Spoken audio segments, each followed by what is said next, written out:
ওয়ালাইকুম রহমতুল্লাহ। ওয়ালাইকুম আসসালাম রহমতুল্লাহ। প্রশ্ন করবো যখন ঝটপট জবাব দেবে তখন। ইনশাল্লাহ। প্রথম প্রশ্ন, পবিত্র কোরআনের মধ্যে সবচাইতে ফজিলতপূর্ণ আয়াত কোনটি? আয়াতুল কুরসি।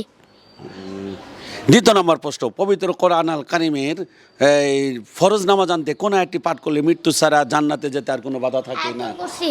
আবার বলো। আয়াতুল কুরসি। আচ্ছা, তিন নম্বর প্রশ্ন, পবিত্র কোরআনের কোন সূরাটি পাঠ করলে কবর আযাব থেকে আল্লাহ পাক হেফাজত করবেন? সূরা মুলক। মাশাআল্লাহ। এবার চার নম্বর প্রশ্ন, পবিত্র কোরআনের কোন সূরাটি কোরআনের 1/3 সমান? সূরা ইখলাস। এবার প্রশ্ন, পবিত্র কোরআনের কোন সূরার প্রতি ভালোবাসা মানুষকে জান্নাতে নিয়ে যাবে?